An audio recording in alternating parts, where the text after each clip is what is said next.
Praise the lord. మరొక నూతన వారంలో మనం ప్రవేశించున్నాం. ఈ దినం నూతన దినం. మరి ఈ దినము మన ఎదుట ఎన్ని ప్రాజెక్టులు ఉన్నాయో, మన ఎదుట ఏ ఏ పనులు ఉన్నాయో అవన్నీ కూడా దేవుడు మనలను జయప్రదంగా నడిపించాలని ప్రార్థన చేద్దాం. ఈ దినము దేవుడు ఒక ప్రత్యేకమైన రీతిలో మాట్లాడుతూ ఉన్నాడు. ఆయన అంటున్నాడు, యెరూషలేమా, నీ ప్రాకారముల మీద నేను కావలి వారిని ఉంచి ఉన్నాను. రే అయినా పగలైనా వారు మౌనంగా ఉండరు. ఇది యెషయా గ్రంథంలో 62:6 రాబడినటువంటి మాట. యెరూషలేము పట్టణానికి దేవుడు చెప్తున్నటువంటి మాట. ఇది ఆయన మనల్ని గురించి మాట్లాడుతున్నటువంటి మాట ఏంటంటే, మనకు కూడా కావలివారు ఉండాలి. కావలివారు ఏం చేస్తారో తెలుసా? వారు యెరూషలేము ప్రాకారముల మీద వారు ఉంటారంట. వాళ్ళ యొక్క డ్యూటీ ఏంటంటే, వాళ్ళు కావలి కాయడమే. కావలి కాయడం అంటే అవతల నుంచి ఎవరు వస్తున్నారు, ఏదైనా శత్రువులు వస్తున్నారా, ఏదైనా ప్రమాదం జరగబోతుందా, లేకపోతే ఇంకేదైనా న్యూస్ ఉందా, ఇవన్నీ కూడా వారు రే అయినా పగలైనా వారు మౌనంగా ఉండరు. అంటే వాళ్ళు ఎల్లప్పుడూ కూడా అది మరి పట్టణానికి తెలుపుతూ ఉంటారు, తెలియజేస్తూ ఉంటారు. అయితే వారు ఎంత జాగ్రత్తగా ఉంటారు అంటే, ఆ తెలియజేసే విధానమును మనము ప్రార్థనగా భావించవచ్చు. దేవుని ఎదుట కావలివారు అంటే వారు ప్రార్థనా పరులు అని, ప్రార్థనా వీరులు అని మనం అంటూ ఉంటాం కదా. ప్రార్థనా వీరులు వీరు ఏం చేస్తారంటే, వారు ఎప్పుడు కూడా ప్రశాంతంగా ఉండరు. వారు పగలైనా రే అయినా వారు నిశ్శబ్దంగా ఉండరు, మౌనంగా ఉండరు. వారు ఎల్లప్పుడూ కూడా ప్రార్థన చేస్తూ ఉంటారు. అదే వారి యొక్క పని. ఒక విజ్ఞాపనకర్త అన్నమాట. అందుకే ఆ నెక్స్ట్ వచనంలోనే, 7వ వచనంలోనే ఏమని ఉంటుందంటే, యెహోవా జ్ఞాపకకర్తలారా విశ్రమింపకుడి, ఆయన యెరూషలేమును స్థాపించే వరకు, లోకమంతటా దానికి ప్రసిద్ధి కలుగజేయ వరకు ఆయనను విశ్రమింపనీయకుడి. తన దక్షిణ హస్తము తోడనియో బాహుబలము తోడనియో యెహోవా ఇలాగూ ప్రమాణం చేశాను. అంటే వారు ఎల్లప్పుడూ కూడా ప్రార్థన చేస్తూ ఉండాలంట. ఎందుకంటే దేవుడు మర్చిపోతాడేమో అని వాళ్ళ ఉద్దేశం. ప్రవక్త అయిన యెషయా అంటున్నాడు. కానీ నిజానికి దేవుడు ఎప్పుడు కూడా మర్చిపోడు. మనమైనా మర్చిపోతామేమో, కానీ ఆయన అయితే మర్చిపోడు. అయితే ఇక్కడ విజ్ఞాపనకర్త, ఒక విజ్ఞాపన చేసేటువంటి వ్యక్తి, ఆ వ్యక్తి యొక్క ప్రాముఖ్యతను దేవుడు ఎంతగానో నొక్కి చెప్తూ ఉన్నాడు. ఒక స్పిరిచువల్ అంటే ఆత్మీయమైనటువంటి వాచ్మ్యాన్ ఎవరు అంటే, అతడు ప్రాకారం మీద అలా ఉంటాడనమాట. అంటే మన ప్రాకారము అనేది మన చుట్టూ ఉన్నటువంటి ఒక గోడ, మన చుట్టూ ఉన్నటువంటి ఒక కట్టడం. అంటే ఒకవేళ మన ఇల్లు ఉందనుకోండి, మన ఇంటికి చుట్టూ కావలిగా ఒక కాంపౌండ్ వాల్ కట్టుకుంటాం కదా, అదనమాట. మనం లోపల ఉంటాము, మనమేమో విశ్రమిస్తూ ఉంటాము. అయితే మన ఆ బయట ఏం జరుగుతుందో మనకేం తెలియదు. ఈనాటి కాలంలో చాలామంది ఏం చేస్తారంటే, డాగ్స్ పెంచుకుంటూ ఉంటారు కదా. మరి ఆ కుక్కలు వాళ్ళకు కాపుదలుగా ఉంటాయన్నమాట. అంటే అవి ఎవరైనా దొంగలు వస్తున్నాయంటే వెంటనే అలర్ట్ అయిపోతాయి కదా, మొరుగుతాయి, మనకు తెలిసిపోతుంది ఎవరో వచ్చారని. అలాగా మరి ఒక కావలివాడు అనే ఒక విజ్ఞాపనకర్త మనకు ఆత్మీయంగా వచ్చే దాడులను ఆపడానికి, మనల్ని ఆత్మీయంగా అపవాది ఏ విధంగా మన పైన పోరాటం చేస్తాడో అది ఆపడానికి ఆ కావలివాడు ప్రయత్నాలు చేస్తూ ఉంటాడు. ఆయన ఎప్పుడు కూడా ప్రార్థనలో ఉంటాడనమాట. అంటే అతనికి ఒక భారం ఉంటుంది తన హృదయంలో. ఇప్పుడు మనం కుటుంబంలో ఒక విజ్ఞాపనకర్త ఉన్నాడు అంటే, ఆ కుటుంబంలో ఉన్న ప్రతి ఒక్కరి కొరకు కూడా అతడు భారం కలిగి దేవుని ఎదుట ప్రార్థన చేస్తూ ఉంటాడు. ఒక వ్యక్తి అనారోగ్యంతో ఉన్నారు అంటే చాలామందికి మనం చెప్తాం, అయ్యా కొద్దిగా ప్రార్థన చేయరా, ప్రార్థన చేయండి, మా కోసం ప్రార్థన చేయండి, ఇదిగో పలానా వ్యక్తి అనారోగ్యంతో ఉన్నాడని కదా. అయితే వారంతా కూడా మన కొరకు ప్రార్థన చేస్తూ ఉంటారు. అంటే వాళ్ళు విజ్ఞాపన చేస్తూ ఉన్నారనమాట. ఒక కష్టం వచ్చింది, ఒక సమస్య వచ్చింది అనుకోండి మనకు. అయితే మనమంతా కూడా చాలాసార్లు బాగా మనకు ప్రార్థన చేస్తారు అని ఎవరి పట్ల అయితే మనకు విశ్వాసం ఉంటుందో వాళ్ళకు వెళ్ళి మనము ప్రార్థన చేయమని అడుగుతూ ఉంటాము. మరి సేవకుల దగ్గరికి వెళ్తాము, మన పాస్టర్ గారి దగ్గరికి వెళ్తాము, ఇంకా మనకు తెలిసిన వాళ్ళందరికీ చెప్తాము, మన కొరకు ప్రార్థన చేయమని చెప్తాము. అయితే ఆ ప్రమాదం అంటే మనము ఎదుర్కోబోతున్నటువంటి ప్రమాదం మన ముందుకు రాకముందే ఈ యొక్క ప్రార్థనా పరులు చేస్తున్నటువంటి ప్రార్థనను బట్టి ఆ ప్రమాదం రాకుండా ఆగిపోతుంది. ఈ విజ్ఞాపనకర్త ఎవరైనా సరే మన కొరకు ప్రార్థన చేసేవాడు మౌనంగా ఉండకుండా నిత్యము దేవుని సన్నిధిలో మన కొరకు ప్రార్థన చేస్తూ ఉంటాడు. అయితే ఈ భారం అనేది ఎవరి కొరకు ప్రార్థన చేస్తున్నారో ఆ ఆ వ్యక్తి కొరకు వారికి ఉన్నటువంటి ఆ భారం అనేది మనకు భయము అంటే భయముతో చేసేటువంటిది కాదు, లేకపోతే భయంతో కలిగేది కాదు, లేకపోతే ఇతరులను కంట్రోల్ చేయాలి అనే ఉద్దేశంతో కాదు, ఒక అనుమానంతో కాదు, కానీ ఇది దేవుని కేవలము వారి యొక్క క్షేమం కొరకు మాత్రమే. ఎట్లా అంటే మరి అపవాది యొక్క పనిని మనము నిష్ఫలం చేయాలి, అపవాది క్రియలను లయం చేయాలి. అందుకోసం మాత్రమే మనం దేవుని ఎదుట ప్రార్థన చేస్తాం. అయితే ఈ ప్రార్థనా పరుడు ఎలాంటి వాడుగా ఉండాలి అంటే ఎవరి కొరకైతే ప్రార్థన చేస్తున్నాడో ఆ వ్యక్తిని సంరక్షించేవాడుగా ఉండాలి, ఆ వ్యక్తి కొరకు ప్రత్యేకంగా ప్రార్థన చేసేవాడుగా ఉండాలి. అయితే ఆ వ్యక్తి యొక్క రహస్యాలను కాపాడేవాడుగా కూడా ఉండాలి. కేవలం ప్రార్థన, ఇదిగో నాకు పలానా వాళ్ళు ఇలా నన్ను ప్రార్థన చేయమని చెప్పారు అని చెప్పి ఒకవేళ ఆ యొక్క కారణము ఏదైనా ఒక కుటుంబంలో ఉన్నటువంటి చాలా వేదనకరమైన ప్రాబ్లం అది బయటికి చెప్పుకోలేనిది కాదనుకోండి, అలాంటప్పుడు ఆ ప్రార్థన చేసేవాడు, విజ్ఞాపన చేసేవాడు ఎలా ఉండాలి? వారెవరైనా సరే, స్త్రీలైనా పురుషులైనా, ప్రేయర్ వారియర్స్ ఎవరైనా సరే ఆ ప్రార్థన చేయనప్పుడు అది చాలా కాన్ఫిడెన్షియల్గా ఉంచాలి. ఇంకొకళ్ళకి ఈ విషయం తెలియకూడదు, కేవలం దేవునికి మాత్రమే చెప్పాలి. ఈ విషయం అందరికీ చెప్పడం కాదు. మనము మౌనంగా ఉండకుండా ఎల్లప్పుడూ వారి కొరకు ప్రార్థన చేస్తూనే ఉండాలి. అదే సమయంలో మనము ఇంకా వారి గురించి ఇతరులకందరికీ కూడా ఒక పుకారు పుట్టించినట్లుగా, ఒక అదే పనిగా వాళ్ళ గురించి ప్రచారం చేసినట్లుగా చెప్పడం అది మంచి పద్ధతి కాదు. అది నిజమైన విజ్ఞాపనకర్త చేసే పని కాదు. అలా చేయడం దేవునికి ఇష్టం లేదు. ప్రార్థన చేసే వ్యక్తులు ఎలా ఉండాలి అంటే వారి యొక్క ప్రార్థన ఎంతో అలర్ట్గా ఉండేటట్లుగా, అంటే ఇతరులను అలర్ట్ చేసేదిగా, ఇదిగో చూడు నువ్వు జాగ్రత్త, నీ కుటుంబం జాగ్రత్త అని మనం చెప్పగలిగేలాగా, అంటే మనము పరిశుద్ధాత్మని యొక్క సహవాసం కలిగిన వారమే, పరిశుద్ధాత్మ మనకు తెలియజేసేటువంటి రీతిలో మన యొక్క జీవితం, ప్రార్థనా జీవితం మనం కలిగి ఉండాలి. మరి మనలో ఉన్నటువంటి పరిశుద్ధాత్ముడు మనల్ని ఈ ఒక గొప్ప కావలికర్తగా మనల్ని దేవుడు ఉపయోగించుకుంటున్నాడంటే మనల్ని పరిశుద్ధాత్ముడు అలర్ట్ చేస్తూ ఉంటాడు, మనల్ని నడిపిస్తూ ఉంటాడు. ఒక్కొక్కసారి సడన్గా మనలో ఒక అశాంతి రేగుతుంది. ఒక్కొక్కసారి ఎవరి గురించి ప్రార్థన ఎవరి గురించో చేయాలనుకోండి, వాళ్ళేం మనకు చెప్పి ఉండరు, కానీ సడన్గా వాళ్ళ గురించి మనకు ఆలోచనలు వస్తూ ఉంటాయి.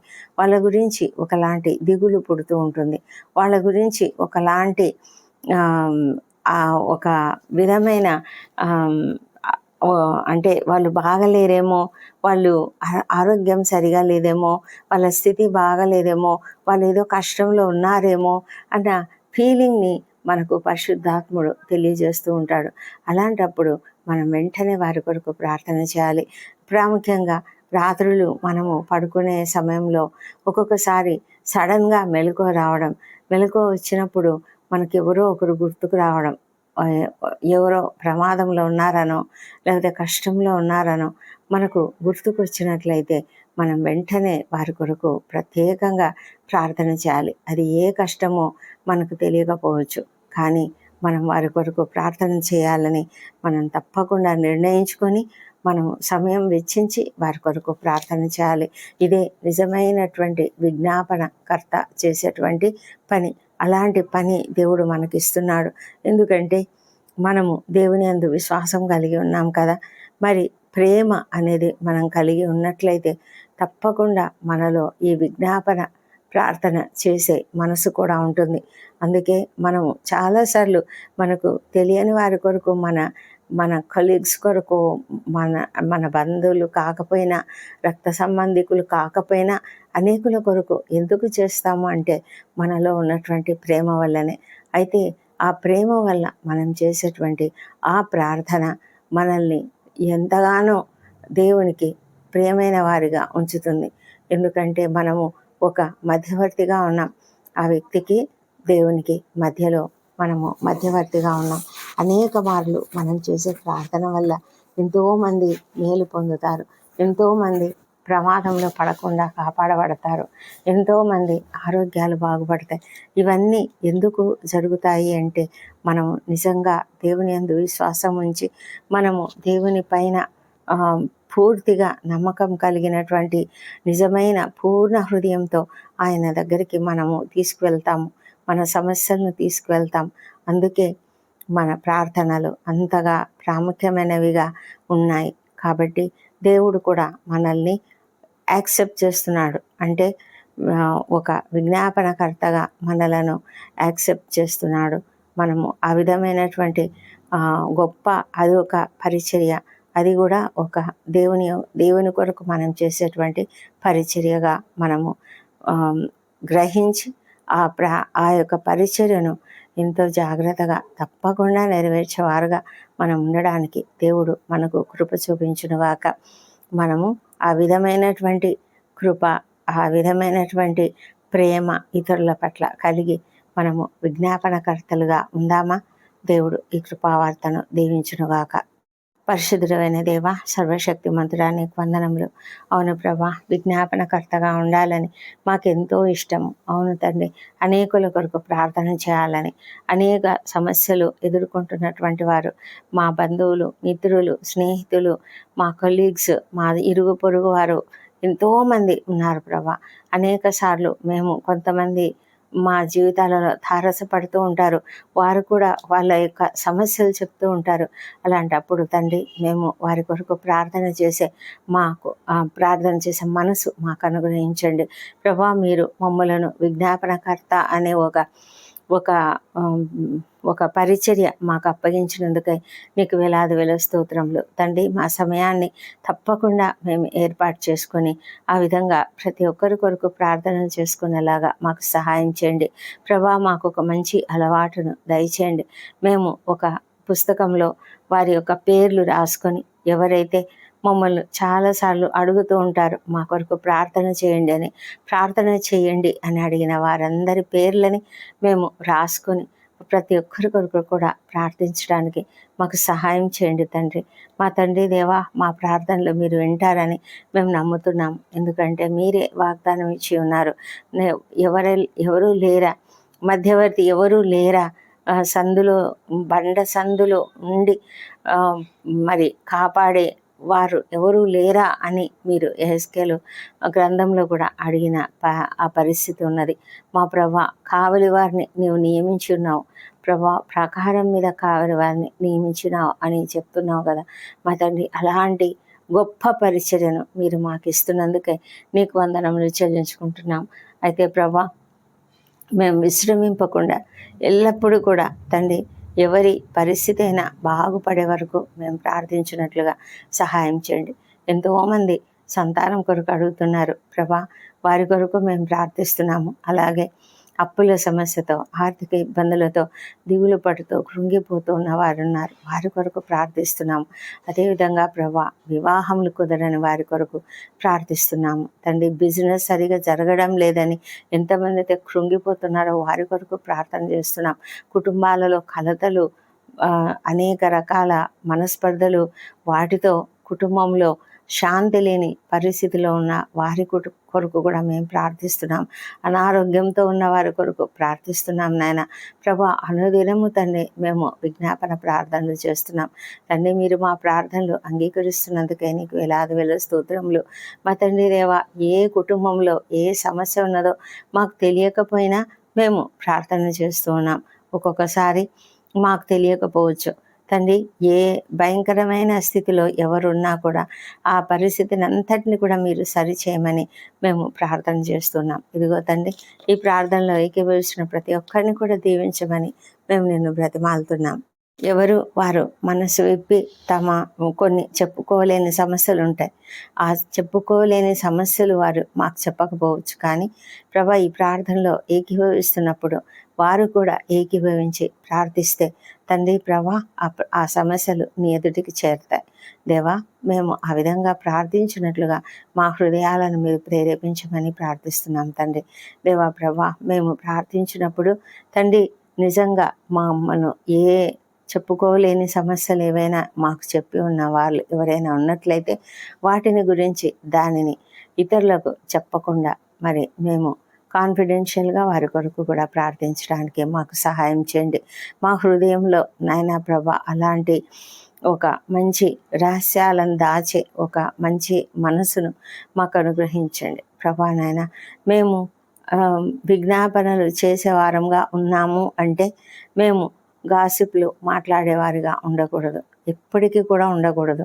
మా సమయాన్ని తప్పకుండా ప్రార్థనల కొరకు వినియోగించడానికి మాకు సహాయం చేయమని ప్రార్థిస్తున్నాం తండ్రి. దేవా, ఎంతమంది అనారోగ్యంతో బాధపడుతున్నారో వారిని అందరినీ కూడా మీరు స్వస్థపరచమని వేడుకొంచున్నాం. భయంకరమైన వేదనలతో ఉన్నారు తండ్రి. ఎంతోమంది మరి ఐసీయూలలో ఉన్నారు. మరి ఎంతోమంది ప్రభా మరి భయంకరమైన వేదనతో ఉన్నారు. కీమోథెరపీల గుండా మరి డయాలసిస్ల గుండా వెళ్ళే వాళ్ళు ఎంతోమంది ఉన్నారు ప్రభా. ప్రతి ఒక్కరిని కూడా మీరు ఆశీర్వదించి తండ్రి స్వస్థపరిచి క్షేమంగా ఇంటికి చేర్చమని ప్రార్థిస్తున్నాం. ఇదినం సర్జరీల గుండా ఎంతమంది వెళ్తున్నారో వారికి అందరికీ కావాల్సిన శక్తిని బలంనిచ్చి వారందరూ క్షేమంగా ఆ పరిస్థితుల్లో నుంచి బయటకు వచ్చినట్లుగా కృప చూపించమని వేడుకొంచున్నాం నాయన. మా ప్రభా తండ్రి, మరి ఎన్ని రకాల వ్యాధులు ఉన్నాయో ప్రతి విధమైన వ్యాధి నుంచి కూడా ఏ శ్రమలో విడుదల దయచేయండి ప్రభా. కుటుంబాలలో సంతోషం అనుగ్రహించండి. రక్షణ లేని వారు ఏ కుటుంబాలలో ఉన్నారో ప్రభా, ప్రతి ఒక్కరిలను కూడా మీరు రక్షించమని ప్రార్థిస్తున్నాం. ఆ రక్షణ కొరకు ప్రార్థన చేసే అనేక మంది తల్లిదండ్రులు, బంధువులు, మిత్రులు, రక్త సంబంధికులు ఎంతోమంది నాయన, వారందరి ప్రార్థన మీరు ఆలకించమని వేడుకొంచున్నాము. దేవా, వ్యసనములకు బానిసలైన బిడ్డలను తండ్రి మీరు యేసునామములో విడుదల దయచేసి కాపాడండి మా ప్రభా తండ్రి. మరి ప్రపంచమంతటా కూడా శాంతిని, సమాధానం అనుగ్రహించండి మా ప్రభా. యుద్ధ వాతావరణం తీసివేయండి. ఇజ్రాయెల్ దేశమును దీవించండి. యెరూషలేమును దీవించి వారి నగరులలో క్షేమం, వారి ప్రాకారములలో నెమ్మదిని దయచేయమని ప్రార్థిస్తున్నాం. మా దేశమును దీవించండి. మా దేశంపై భయంకరమైన పరిస్థితులు ఉన్నాయి మా దేశంలో తండ్రి. ఈ పరిస్థితులన్నీ తీసివేసి తండ్రి ప్రభా, ఆర్థిక సంక్షోభం రానున్నదని చెప్తున్నారు. ప్రతిదీ కూడా నాయన మేము వాటినన్నిటిని ఎలా ఎదుర్కోవాలో మాకు కావాల్సిన జ్ఞానం అనుగ్రహించండి. మా దేశంపై నీ పరిశుద్ధాత్మను కుమ్మరించి ప్రతి ఒక్కరు నిన్ను తెలుసుకొనిలాగున సహాయం చేయండి. అధికారులు, ఉద్యోగులు, పరిపాలకులు అందరూ కూడా నీతిగా నిజాయితీగా పనిచేయనట్లుగా సహాయం చేయమని ప్రార్థిస్తున్నాం మా తండ్రి దేవా. మరి ఇది నా బర్త్డేలు, వివాహ దినములు జరుపుకుంటున్న బిడ్డను దీవించండి. గడిచిన సంవత్సరం అంతయు వారికి మీరు చేసిన ప్రతి మేలును బట్టి నీకు వందనములు. రాబోయే సంవత్సరంలో ఇంకనూ అధికమైన మేలులను వారికి అనుగ్రహించమని ప్రార్థిస్తున్నాం తండ్రి ప్రభా. మరి మా ప్రార్థనలన్నీ మీరు అంగీకరించి జవాబులు ఇచ్చినందుకు నీకు వందనములు. ఈ ప్రార్థనలన్నీ మా ప్రభువును, మా ప్రియ రక్షకుడు నేను యేసుక్రీస్తు నామంలో అడిగి పొంది ఉన్నామని నమ్ముతూ నీకు స్తోత్రం చెల్లిస్తున్నాం తండ్రి. Amen, amen.